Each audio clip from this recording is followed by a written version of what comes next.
இந்த வாரம் சண்டேயுமே சாப்பாடு செய்யாமல் எப்படியோ தப்பிச்சாச்சு. ஏன்னா நாங்கள் ஒரு ஃபங்க்ஷனுக்கு போயிருந்தோம். முஸ்லீம் ஃபங்க்ஷனுக்கு தான் போயிருந்தோம். வெட்டிங் முடிஞ்சு 1 வீக் ஆச்சு. நாங்கள் வந்து ரிசப்ஷனுக்கு தான் போயிருந்தோம். நாங்கள் போகும்போதே வந்து நல்லா வந்து பிரியாணி சாப்பிட போகிறோம். முஸ்லீம் ஃபங்க்ஷன் இதுவரை அட்டன் பண்ணது கிடையாது. அந்த மேரேஜும் பார்க்க ஆசை தான். ஆனால் வந்து போக முடியல. சரி ரிசப்ஷன் போகலான்னு போயிருந்தோம். அங்கே வந்து பிரியாணி நல்லாயிருக்கும் அந்த எக்ஸ்பெக்டேஷனில் தான் நான் போயிருந்தேன். ஆனால் அங்கே போனால் அந்த முஸ்லீம்ஸோட அந்த ட்ரெஸ்ஸிங் ஸ்டைல் கூட எனக்கு ரொம்ப பிடிச்சிருந்தது. கல்யாண பொண்ணு அவ்வளோ அழகாக ஒரு லெஹங்கா தான் போட்டிருந்தாங்க. இப்போலாம் லெஹங்கா எல்லாரும் எப்படி போடுறாங்கன்னா, ஏதோ ஒரு ஜாக்கெட்டு கீழே ஸ்கர்ட்டு சாரீ மட்டும் இல்லாமல் வந்தால் எப்படி இருக்கும்? அப்படி தான் லெஹங்கா போடுறாங்க. ரொம்ப அசிங்கமாக தான் இருக்கும். எனக்கு அப்படியே பர்சனலாக லெஹங்காலாம் பிடிக்காது. ஆனால் அந்த பொண்ணு அவ்வளோ அழகாக லெஹங்கா போட்டிருந்தாங்க. எங்கேயுமே வந்து உடம்ப காட்டல. ஆனால் அழகாக இருந்தது. சூப்பராக இருந்தது பார்க்குறதுக்கே. அப்படி போட்டிருந்தாங்க.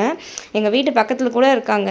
இந்த செப்பல் வாங்கினேன், இந்த சாரீ வாங்கியிருக்கேன்னு காமிப்பாங்க. இந்த கம்மல் வாங்கினேன் அந்த மாதிரி. நம்ம அதுக்கு சொல்லுவோம், என்ன வாங்கினாலும் நீங்கள் போடுறது தெரியவே மாட்டுக்கு அப்படின்னா, நாங்கள் வந்து என் ஹஸ்பண்ட் மட்டும்தான் காமிப்போம். மற்ற யாருக்குமே தெரியாது. ஆனால் எல்லாம் வாங்கிப்போம். எல்லாமே டிசைனாக வாங்குறாங்க. ஆனால் எல்லாமே வந்து ஹஸ்பண்ட் மட்டும் காமிப்போம் அப்படிங்கிறாங்க. கேட்கும்போதே அவ்வளோ அழகாக இருந்தது.